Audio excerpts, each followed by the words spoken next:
Hey, Prime members, are you tired of ads interfering with your favorite podcasts? Good news! With Amazon Music, you have access to the largest catalog of ad-free top podcasts included with your Prime membership. To start listening, download the Amazon Music app for free or go to amazon.com/ad-free podcasts. That's amazon.com/ad-free podcasts to catch up on the latest episodes without the ads. This podcast is sponsored by Banana Republic. This spring, shop Banana Republic's latest collection, featuring relaxed and refined pieces that take you from work to weekend and everywhere in between. Founded in 1978, Banana Republic creates classics with character, working with renowned mills around the world on quality fabrics, effortless silhouettes, and thoughtfully crafted details. Discover more at bananarepublic.com.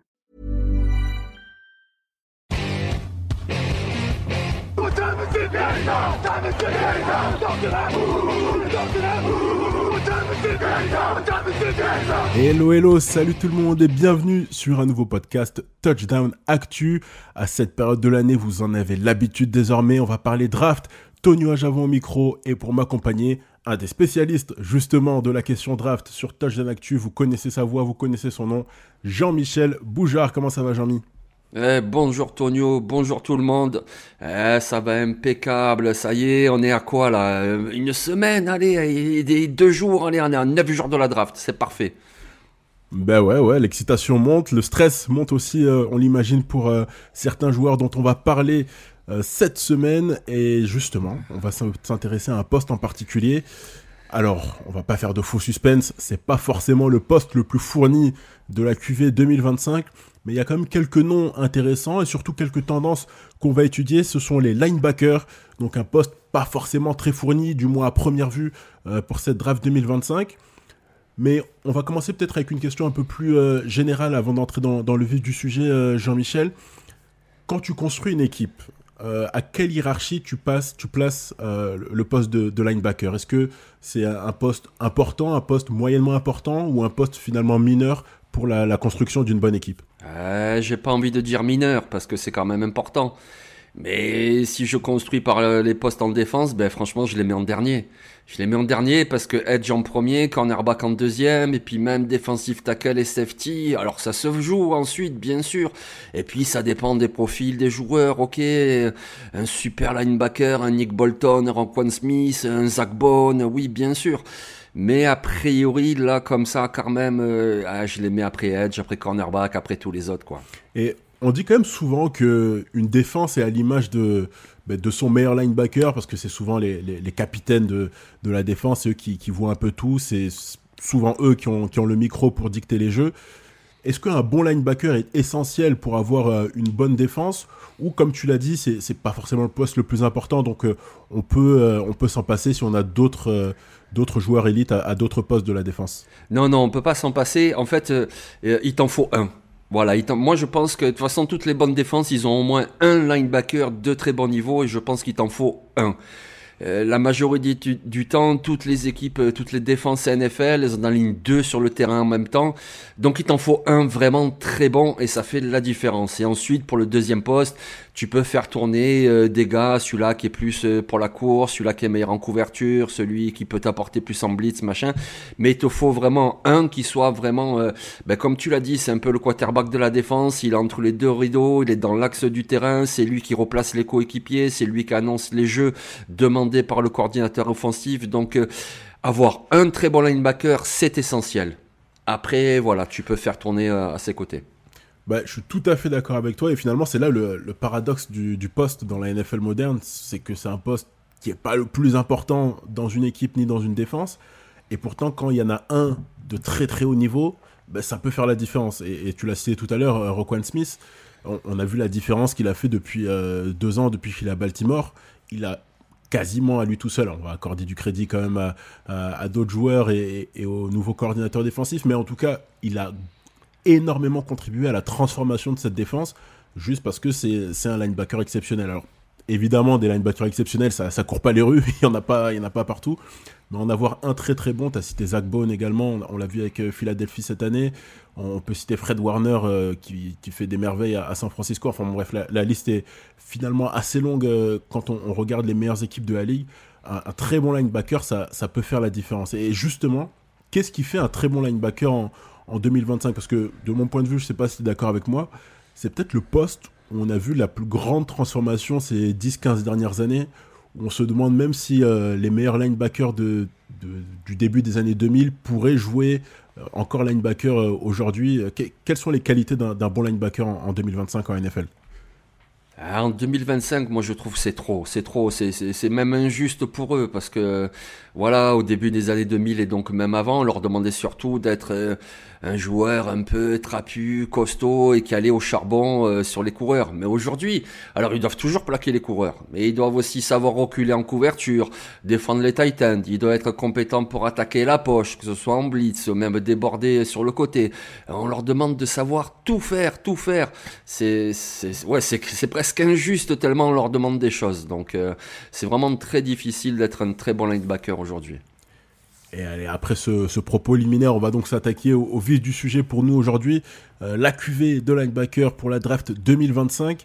Alors je l'ai dit en introduction, à première vue, c'est pas le poste le plus fourni. Ton avis, Jean-Mi, est-ce que cette classe de linebacker, elle est aussi faible qu'elle en a l'air ? Alors faible, c'est peut-être un peu sévère, mais en tout cas, est-ce qu'elle manque de très bons prospects, comme on a l'air de le dire ces dernières semaines ? C'est un petit peu limité en fait, si tu veux, il y en a vraiment 3 et en plus des profils différents, c'est vraiment le bon, la brute et le truand, on va en parler. Et après, derrière eux, le niveau il chute un peu et tu as des bons soldats, voilà, des bons joueurs, mais ça chute, c'est-à-dire que dans le top 50, a priori, il y en a 3 qui vont partir, mais ensuite, je pense que ça se joue 4e tour. Donc voilà, c'est pour ça, il y a vraiment un gap dans cette QV 2025, t'en as 3 qui sont au-dessus du lot, puis ensuite, t'as des bons petits soldats. Mais ouais, c'est pas du tout le poste le plus fourni pour cette draft. Ouais, et puis il y a un consensus qui quand même se dégage, et c'est assez rare pour être noté, parce qu'en général, tous les suiveurs et amateurs de draft ont des avis qui divergent. Là, pour le coup, t'as dit top 50, peut-être même top 100. Est-ce qu'il y aura 3 linebackers sélectionnés dans ce top 100 ? Je pense que ça peut être la limite. Il y a un consensus qui se dégage sur le fait que effectivement les linebackers seront plutôt sélectionnés en fin de draft cette année. Mais il y en a quand même un qui sort du lot. T'en as dit 3, mais je pense que là aussi on est tous d'accord avec les analystes outre-Atlantique. Il y en a un qui est au-dessus du lot, c'est Jihaad Campbell. Pourquoi il sort du lot ? Pourquoi c'est le linebacker numéro 1 cette année ? Ah oui, lui dans notre histoire c'est le bon quoi dans le film parce qu'il sait tout faire, il est très bon contre la course, c'est-à-dire qu'il identifie rapidement le jeu, il rate rarement son plaquage, il apporte en couverture parce qu'il a une bonne intelligence dans son placement, il est rapide pour ses interventions, par séquence il apporte en pass rush, que ce soit à l'extérieur, justement, en débordant un tackle, c'était de toute façon un pass rusher au lycée. Il a été recruté comme pass rusher et puis ensuite, à Alabama, ils l'ont reculé sur le second rideau et ils ont bien fait. Mais il s'est débordé comme un edge et il peut aussi attaquer au milieu comme un blitz, comme en blitz, quoi, en plein centre. Il identifie, il y a une petite brèche qui s'ouvre devant lui, tac, il passe entre le guard et le centre et puis il va aplatir le quarterback. Enfin, en gros, voilà, il sait tout faire. Moi, quelque part, tu vois, il me fait penser à Micah Parsons. Quand Micah Parsons jouait à Penn State, et à Penn State, il faut savoir qu'il jouait linebacker sur le second rideau, mais c'était ce type-là de linebacker avec de la taille, de l'explosivité et énormément de polyvalence, énormément de compétences. Et Jihaad Campbell me rappelle ce joueur-là. Depuis, Micah Parsons a changé de rôle à NFL, mais voilà, Jihaad Campbell, c'est vraiment ça. Sur le second rideau, il sait tout faire. Ouais, le parallélisme est là déjà parce qu'ils ont le même numéro de maillot. Il avait le 11 aussi à Penn State, Micah Parsons. Mais moi ce qui saute aux yeux avec Jihaad Campbell, c'est d'abord que c'est un bel athlète, quoi. C'est un athlète racé. Il est long, il est grand. Il n'y a pas un pet de gras, enfin du moins à travers l'écran qu'on remarque. Et puis cet aspect d'athlète racé, ça se voit aussi quand il joue. Et ça, c'est évidemment l'essentiel, parce que quelqu'un qui est bien dessiné, bien musclé, s'il n'est pas efficace sur le terrain, on s'en moque un peu. Lui, pour le coup, il a une belle vitesse, que ce soit latéralement ou verticalement. Sur les petites distances aussi, il a une belle explosivité, ce qui permet de finir les jeux, alors qu'il n'est pas forcément le plus puissant. je remarque que sa puissance, il la génère surtout grâce à sa vitesse, pas forcément grâce à ses gros bras ou ses grosses cuisses, qu'il n'a pas forcément, malgré le fait que ce soit un très bel athlète, comme je l'ai dit. Et donc, ouais, quand il y a ça qui s'ajoute à la production, parce qu'il a joué à l'université d'Alabama, on l'a pas dit, mais bon, voilà, ça reste une référence au niveau universitaire, malgré des résultats qui sont pas aussi concluants que à la belle période de Nick Saban. Mais non, il y a la production. Là, cette année, c'était le leader de l'équipe en plaquage pour perte, en sac également. Donc, il y a, comme tu l'as dit, il y a beaucoup de choses à aimer, que ce soit en linebacker pur ou même, on l'a vu un peu sur l'extérieur cette saison. Alors, je ne suis pas certain que ce soit son rôle en NFL. Mais d'ailleurs, qu'est-ce que tu en penses? Est-ce que tu le vois un avenir à rusher le quarterback depuis l'extérieur? Non, par séquence. Voilà, par exemple, je sais pas, sur troisième tentative, situation évidente de passe, pourquoi pas l'envoyer là-dedans, même s'il peut faire d'autres choses, il peut aussi reculer en couverture en situation de passe. Mais moi, je pense que c'est par séquence, il peut le faire, et puis c'est aussi parce que voilà, au lycée, c'était un pass rusher, mais du coup, ils l'ont pas utilisé comme ça à l'université, donc forcément, par exemple, lorsqu'il est aligné en position de edge, il faut encore qu'il enregistre sa panoplie de mouvements, c'est-à-dire mieux se servir de ses bras, de ses mains, etc. Et ouais, mais bon, il n'a pas eu une situation de jeu pour. On lui a demandé tellement d'autres choses à l'université qu'il manque encore un petit peu de développement. Et c'est pour ça que pour moi, ça va pas être un edge numéro 1 en NFL, utilisé comme ça. À plein temps, voilà. Mais par séquence, oui. Par séquence, il peut toujours le faire. Mais sa meilleure utilisation, non, c'est sur le second rideau. Lui, justement, je pense qu'il aura le green dot, c'est-à-dire l'écouteur. Il pourra replacer ses coéquipiers. Et puis, il pourra faire plein de choses. Aller chasser un coureur d'un côté à l'autre. Et puis, attaquer la poche en blitz vertical. Ou alors reculer en couverture. Mais sur le second rideau. Et bon, on va passer maintenant au point négatif. Est-ce que tu lui vois quelques défauts à ce Jihad Campbell? Est-ce qu'il y a des points perfectibles qui pourraient faire qu'il soit encore meilleur qu'il n'est actuellement? Déjà, comme je viens de dire, développer encore sa panoplie de moves en situation de pass rush, parce que c'est évident qu'avec son envergure, avec ses qualités d'explosivité, il sera utilisé dans ce rôle par séquence. Donc, par séquence, il faut être encore plus efficace. Ensuite, il y a aussi, c'est un joueur qui est très soudain, donc du coup, c'est un petit peu le revers de la médaille. Des fois, hop, il y va, et puis, ouais, forcément, l'angle d'attaque est pas le meilleur, et puis il va faire face à des coureurs très vifs sur leur changement d'appui. Ils font un cut et tac, et il est hors de position. Voilà, il y a encore des choses à travailler sur l'intelligence de jeu, la prise du bon angle, quoi faire, quand, dans quel timing. Il y a encore des choses à travailler, mais globalement, le produit fini est déjà pas mal du tout. Ouais, non, mais là, je te rejoins totalement. C'est que, en fait, c'est plus un joueur instinctif que cérébral pour l'instant. Or, le poste de linebacker, comme on l'a dit au début, c'est un poste où on demande à beaucoup réfléchir, beaucoup analyser, ce qui parfois peut être injuste parce que, en plus de toutes les tâches physiques qui sont demandées, il faut aussi ajouter les tâches cérébrales. Et lui, voilà, il est un peu défaillant encore sur ce point, mais je pense que ce sont des choses qu'on peut apprendre encore lors de ses premières années chez les pros. Juste une dernière question sur Jihad Campbell. On a dit c'est le meilleur linebacker de cette QV, mais est-ce que ça l'est par défaut parce que la QV est un peu faible? Comment tu le classerais par rapport à d'autres linebackers de niveau similaire, ou en tout cas de pédigré similaire qui sont entrés dans la ligue récemment? Est-ce que ce serait un premier tour de draft, qu'importe l'année, ou c'est vraiment cette année parce que y a pas grand monde derrière, quoi? Non, pour moi c'est un premier tour de draft, même l'année dernière, même l'année prochaine. Non, il a vraiment toutes les qualités pour être un premier tour de draft sans problème, et même un haut choix de draft. Moi je serais pas choqué qu'il parte dans le top 10, alors un tout petit peu, parce qu'un linebacker dans le top 10 quand même, tu vois, voilà, il y a d'autres positions, comme je l'ai dit, on l'a dit en introduction, edge rusher, cornerback, etc. Mais non, c'est un premier tour de draft sans problème et pas par défaut. Justement, je vais te demander de te mouiller un peu.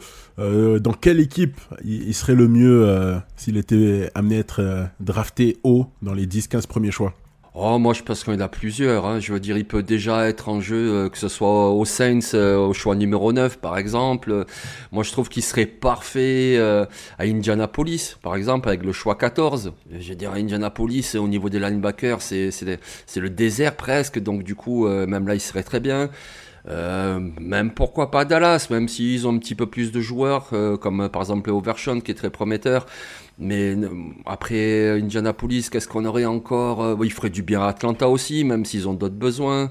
Il ferait du bien à Arizona, il ferait du bien à énormément d'équipes, à Tampa Bay au choix 19. Donc ouais, j'ai même du mal à le voir sortir du top 20, tu vois, avec Tampa Bay au choix 19, avec un Lamonte David qui est encore performant, mais bon, qui a 34 ans, plus ils ont perdu KJ Britt à l'intersaison, etc. Tu mets un Jihad Campbell à côté de lui, qui en plus peut apporter, comme on l'a dit, par séquence en pass rush, ils sont difficiles en pass rush, donc ça serait un choix superbe pour Tampa Bay. Donc il y a beaucoup d'équipes et je pense que top 20, il en sort pas. Ouais, je te rejoins assez là-dessus. C'est finalement un joueur assez safe parce qu'il a des qualités qui sont assez évidentes. Les petits défauts dont on a parlé qui sont correctibles. Donc oui, le voir sortir du top 20, ce serait assez étonnant. En tout cas, c'est un premier tour sans souci pour ma part également. Hey, Prime members, are you tired of ads interfering with your favorite podcasts? Good news. With Amazon Music, you have access to the largest catalog of ad-free top podcasts included with your Prime membership. To start listening, download the Amazon Music app for free or go to amazon.com/ad-free podcasts. That's amazon.com/ad-free podcasts to catch up on the latest episodes without the ads. This podcast is sponsored by Banana Republic. This spring, shop Banana Republic's latest collection, featuring relaxed and refined pieces that take you from work to weekend and everywhere in between. Founded in 1978, Banana Republic creates classics with character, working with renowned mills around the world on quality fabrics, effortless silhouettes, and thoughtfully crafted details. Discover more at bananarepublic.com.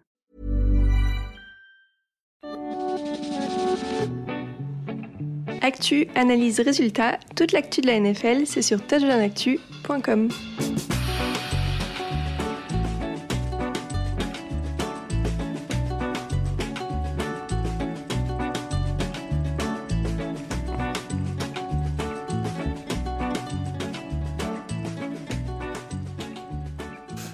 Là, cette fois, on va un peu tricher.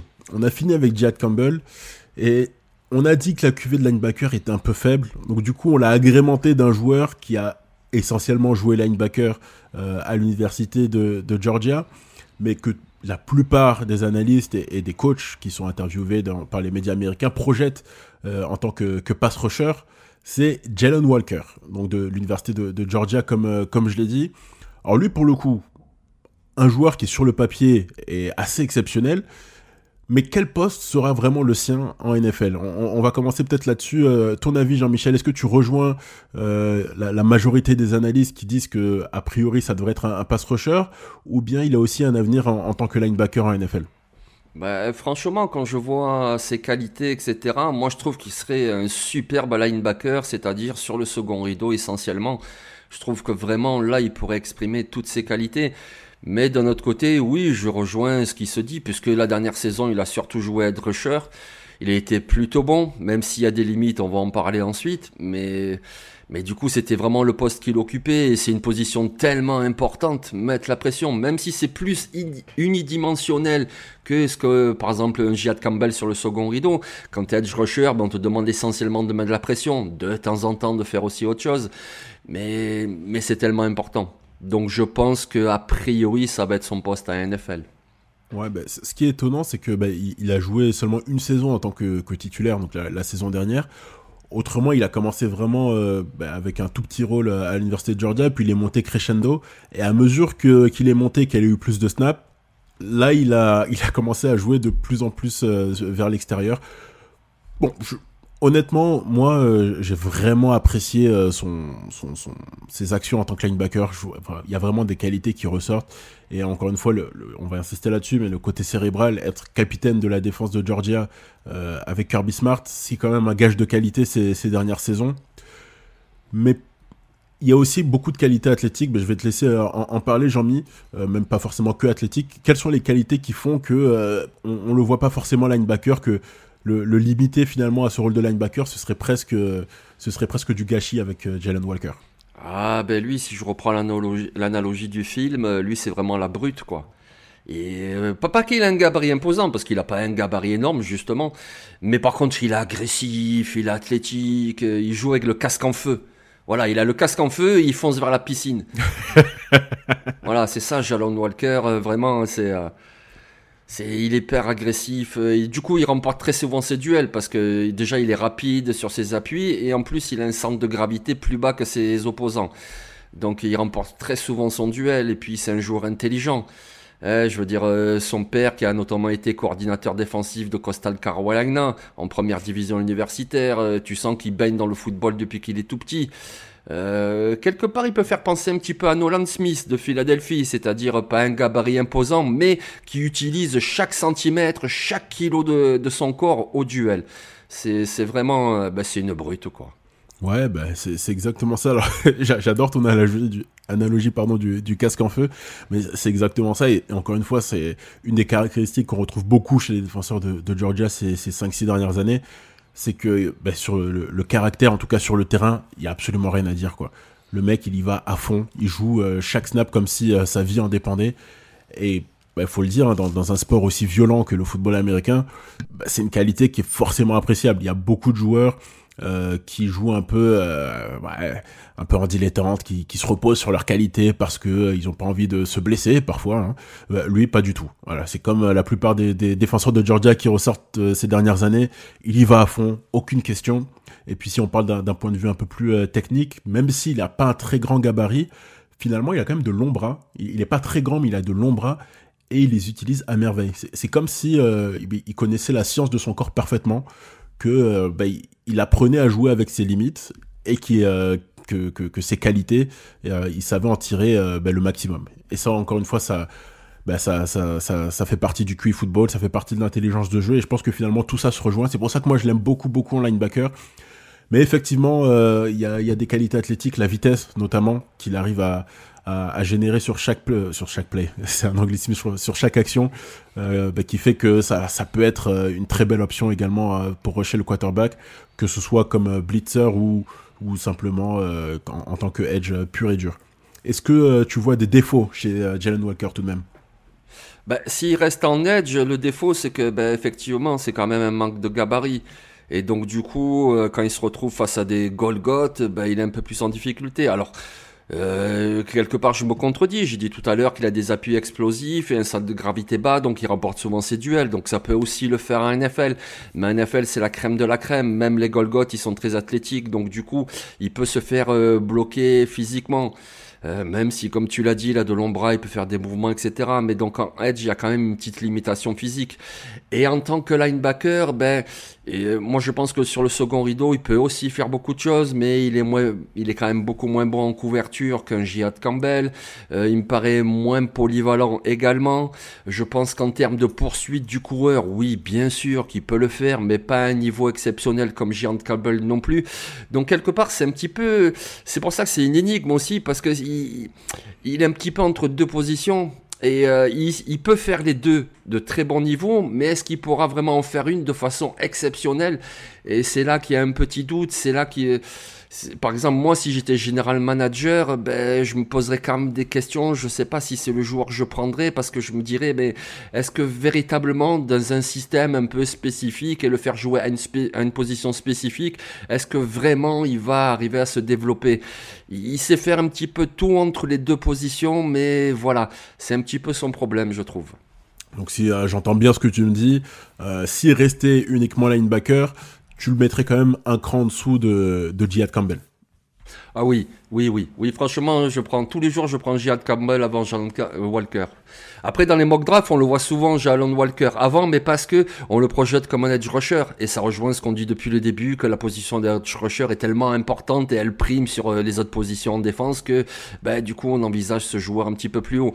Mais franchement, moi, personnellement, je prends Jihad Campbell avant. Ça me paraît, comme tu dis, beaucoup plus safe et beaucoup plus sûr.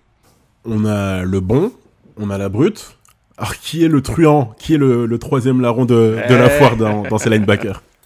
Le truand, il s'appelle Carson Schwarzenegger. Voilà, c'est un truand. Alors, c'est pas un truand parce que c'est un imposteur. C'est pas un imposteur. Mais c'est un truand parce qu'on vient de parler de 2 recrues 5 étoiles à leur sortie du lycée qui vont dans les plus grands programmes, Georgia, Alabama, etc. Et lui, bon, alors il va à UCLA, qui est un bon programme, même si c'est un peu en dessous, mais c'est un bon programme. Mais il va à UCLA comme ce qu'on appelle un walk-on, c'est-à-dire qu'il n'a pas de bourse. En fait, le gars est de la région, il va faire ses études là-bas, mais on lui propose pas de bourse parce que c'était un bon joueur au lycée, mais pas plus, etc.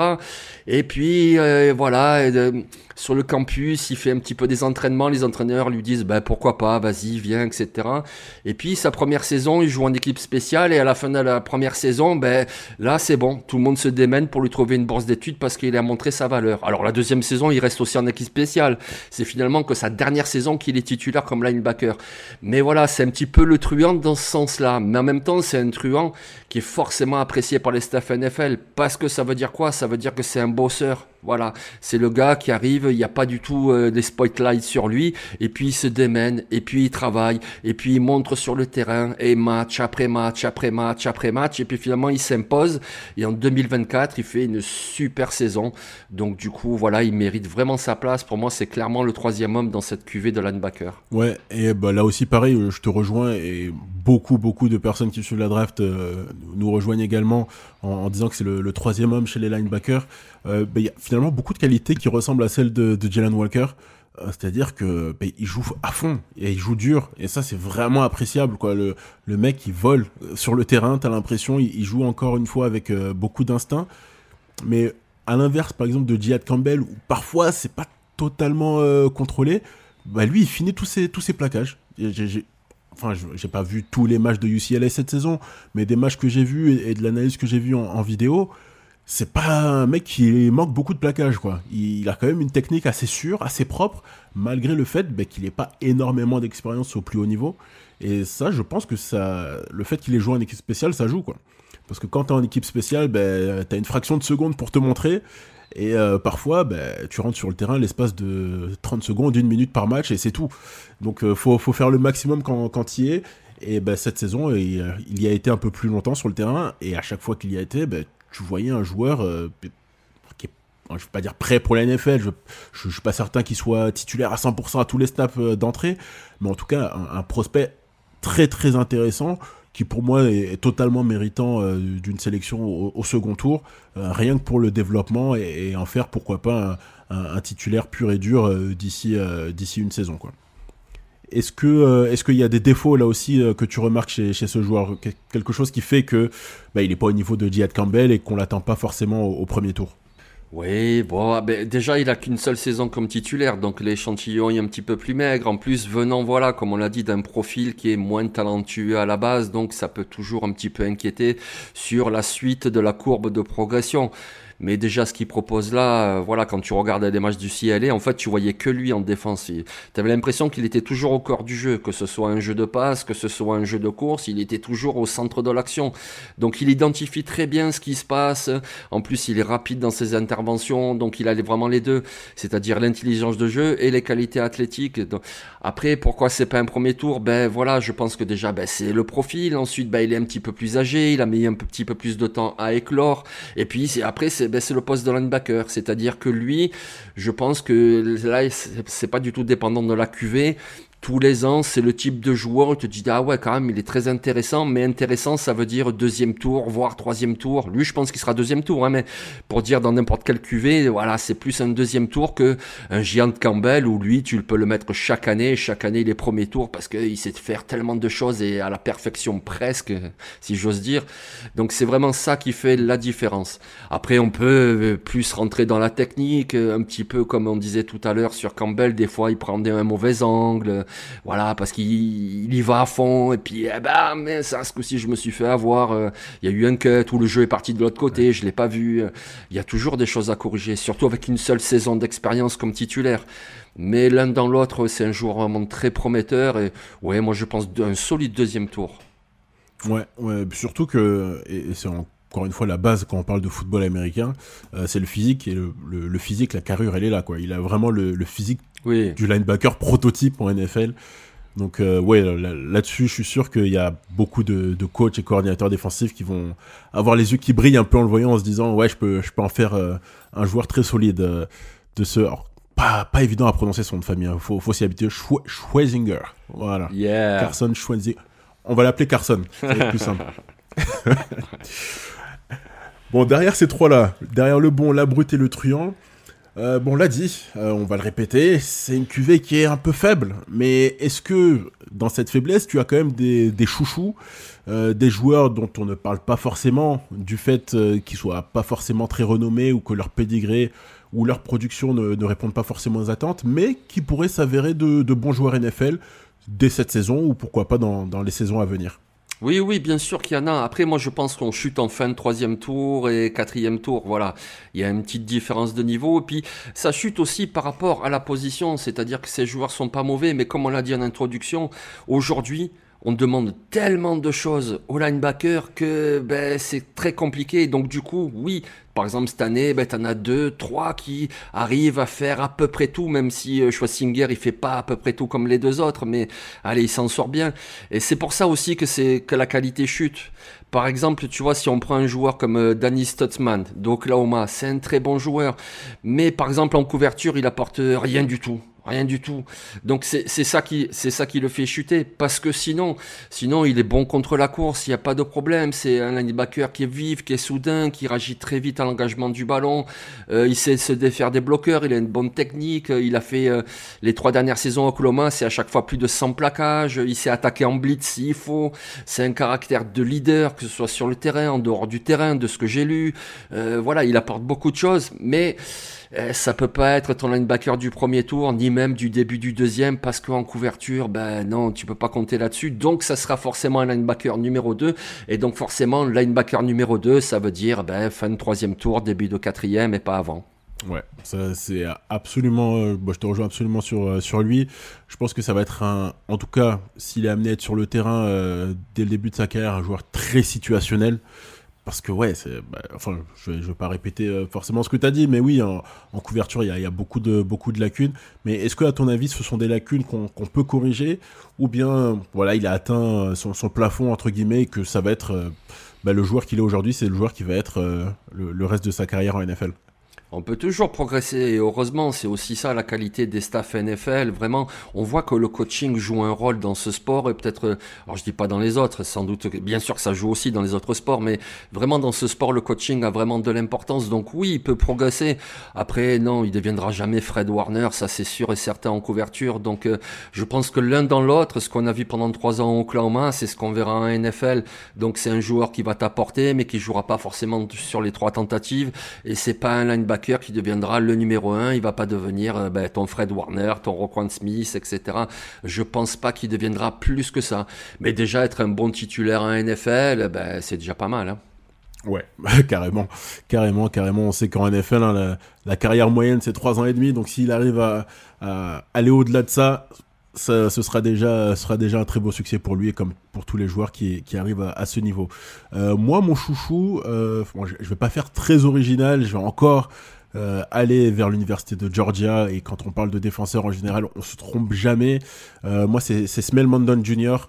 Que j'aime énormément, et je pense que je suis pas le seul parce qu'il a des qualités athlétiques, ce garçon, qui sont exceptionnelles.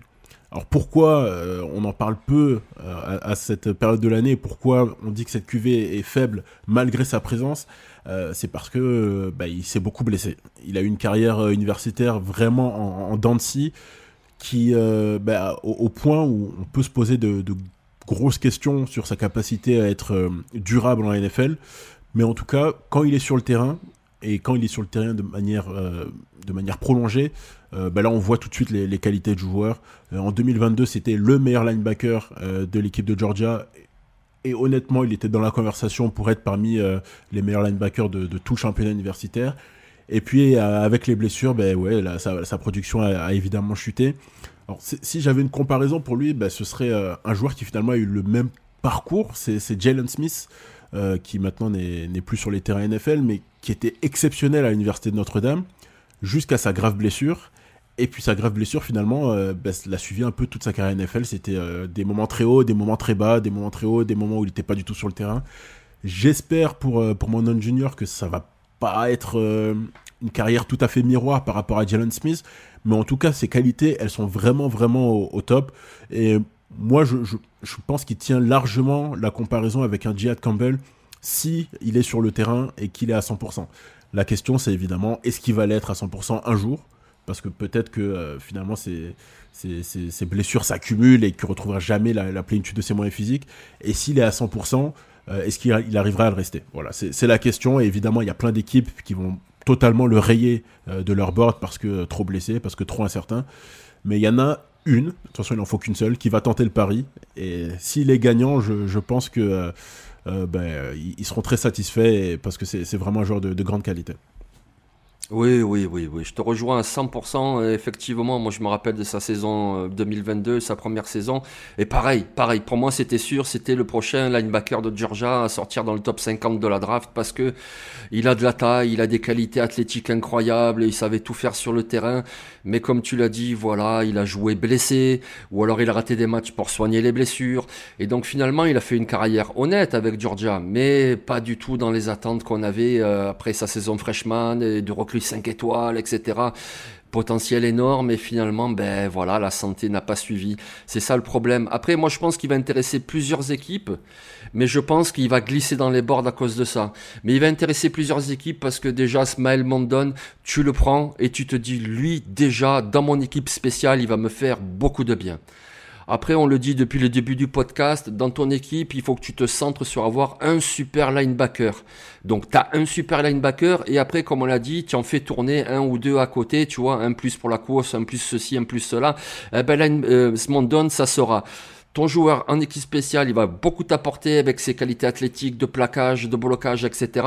Et dans la rotation, tu le fais rentrer comme ça par séquence, c'est l'équivalent de, je sais pas, un carton par match, tu vois, par séquence, tu le fais rentrer, et il va t'apporter quelque chose dans ta rotation de linebacker. Et rien que pour ça, je pense qu'il va intéresser des équipes. Mais vu son pédigré, les blessures et tout, ça va le faire glisser. Pour moi, il va intéresser plus d'équipes qu'une seule, mais forcément, c'est pas avant le 4e tour, je pense, en raison du rapport médical. Mais le potentiel, il est là. Ouais, tout à fait. Allez, on va terminer ce podcast avec une bonne affaire.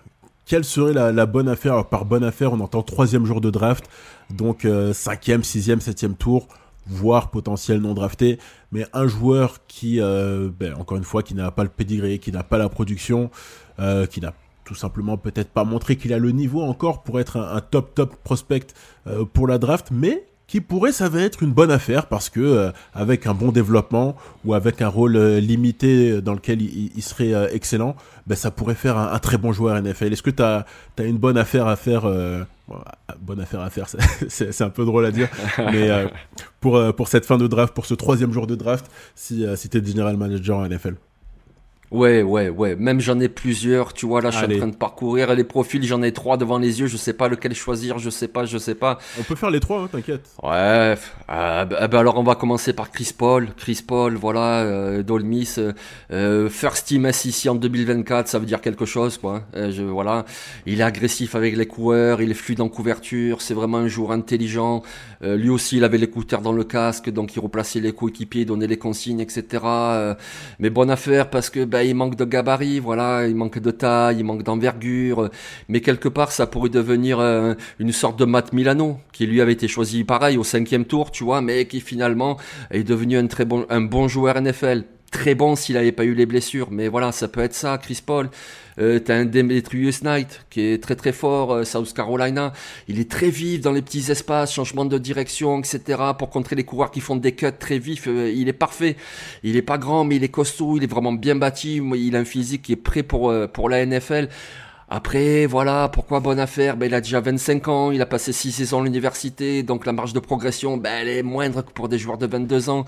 En couverture, c'est pas ça non plus. Mais tu le prends dans une rotation, il va t'apporter quelque chose. Et puis, si tu me permets, aller à un petit 3e comme ça, c'est Jeffrey Bassa d'Oregon, qui est très bon en blitz, bon timing, bons angles d'attaque, beaucoup d'expérience, plus de 50 matchs à Oregon, c'était un des leaders, bon en couverture, c'était un ancien safety, d'ailleurs Oregon le recrute comme un safety, tu vois, c'est la position qu'il joue au lycée. Le souci, c'est que quelque part il a un gabarit de safety, alors un peu plus costaud, parce qu'à force de jouer linebacker, il a pris de la masse, mais il est pas très grand, lui aussi, etc. Mais lui, voilà, c'est un profil différent de Knight, c'est-à-dire que lui, il est plus dans la couverture, mais en même temps, il est agressif avec les coureurs, et puis il a bien attaqué aussi en blitz, donc lui aussi, je pense pas avant le fin de 4e, 5e tour, mais il peut t'apporter quelque chose. Et comme pour Mondon, déjà, tu les mets en équipe spéciale, c'est des joueurs vraiment précieux en équipe spéciale, et ensuite dans la rotation, et ensuite tu vois ce que ça donne. Tu me fais la transition pour moi, ma bonne affaire. C'est Teddy Buchanan de l'Université de California à Berkeley. Alors c'est un joueur qui est assez particulier, d'abord parce qu'il est âgé. Il aura 23 ans, il me semble, assez révolu au début de la saison prochaine. Et surtout, ce qui est marrant, c'est son profil. C'est qu'avant l'université, Buchanan, c'était un quarterback. Et je reviens à ce qu'on a dit au début du podcast. Un linebacker, c'est le quarterback de la défense. Et lui, pour le coup, ça se voit quand il joue. C'est-à-dire qu'il a, physiquement, il a pas de qualité qui sort du lot. Il est pas très très rapide, il est pas très très puissant. Il a une taille tout à fait correcte pour le poste de linebacker. Mais bon, le poids n'est pas forcément exceptionnel non plus. Il est pas très musclé. Mais il est toujours au bon endroit au bon moment. En tout cas, souvent au bon endroit au bon moment.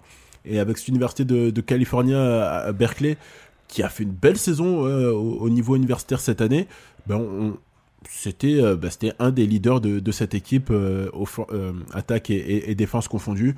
Il arrivait à finir ses actions, toujours bien placé, encore une fois, c'est pour ça qu'il a énormément de plaquage. Après voilà, la question c'est est-ce que son manque de qualité athlétique va lui être rédhibitoire au plus haut niveau? À mon sens, oui, pour être un titulaire. Mais pourquoi je dis que tu m'as fait la transition, c'est parce que je le vois un avenir en équipe spéciale, mais tout tracé. Une intelligence de jeu à ce point, ça colle parfaitement à un joueur d'équipe spéciale, parce que faut réfléchir vite. T'as pas beaucoup de temps pour faire le plaquage, pas beaucoup de temps pour empêcher l'autre équipe d'avancer. Et ça, c'est un mec, je le vois totalement avoir une longue carrière en NFL. Si c'est pas au poste de linebacker, en tout cas en équipe spéciale, je pense il saura trouver sa place, parce qu'encore une fois, c'est vraiment un joueur dont l'intelligence ressort sur le terrain. Oui, mais c'est important, on n'en parle jamais, mais c'est important l'équipe spéciale. Enfin, déjà, on n'en parle jamais. Et puis, quand on en parle un tout petit peu, on parle de quoi? On parle du kicker et du punter, et surtout quand il rate.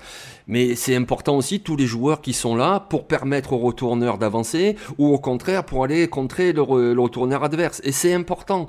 Et qu'est-ce que cherchent les équipes NFL, comme tu l'as dit, au 3e jour, les tours 4 à 7? Généralement, c'est des linebackers et des safety, parce qu'ils ont ce gabarit-là et en même temps ce mix de vitesse et puissance pour aller faire des plaquages ou faire des blocs, et qui vont t'apporter en équipe spéciale et ensuite dans une rotation, parce que ce sont des postes où ils font un peu de rotation, sans même parler des blessures, mais même dans un match il faut un petit peu faire tourner, faire souffler, etc. Et donc ça sont des joueurs parfaits, tu les mets en équipe spéciale et puis qui t'apportent un petit peu comme ça avec un peu de temps de jeu en défense. Donc oui, joueur parfait pour l'équipe spéciale, et c'est ça les bonnes affaires. Et voilà, on finit sur une note positive. Même si la QV n'est pas exceptionnelle, il y a toujours des places à trouver en NFL. Donc voilà, les équipes pourront trouver leur bonheur, même s'il n'y a pas forcément le prochain Fred Warner. Il y a toujours des joueurs de qualité qui pourront trouver leur place sur le terrain. Merci beaucoup Jean-Michel de m'avoir accompagné. Évidemment, tous les contenus relatifs à la draft sont disponibles sur le site internet touchdownactu.com. Vous le savez, toutes les fiches des joueurs les plus importants auxquels tu contribues grandement, Jean-Michel. On peut citer tous les autres rédacteurs, Niti, Cyprien, etc., etc. Vous aussi, vous les connaissez, chers auditeurs. Pour les réseaux sociaux, c'est TD Actu partout, sauf sur Instagram, Touchdown Actu en entier. La cagnotte Tipeee pour soutenir ce podcast et tous les autres. Et puis, vous allez retrouver très très vite un nouveau duo pour continuer jusqu'à la draft, jusqu'au 24 avril. C'est tout bientôt maintenant. Jean-Michel, merci à toi. Voilà, la brute et le truand. Exactement. Voilà la culture cinématographique. Et à vous autres auditeurs, on se dit à très très vite. Ciao.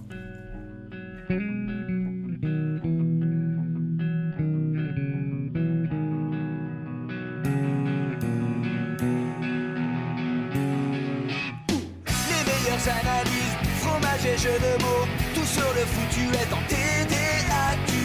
Le mardi, le jeudi, tel gâteau risotto, les meilleures recettes dans TDAQ. Fumble pour JJ Watt, Bismuth pour Marshall Lynch, Proclash Global Beckham, Tom Brady quarterback, calé sur le fauteuil, option Madame Irma, à la fin on compte les points et on finit en requin.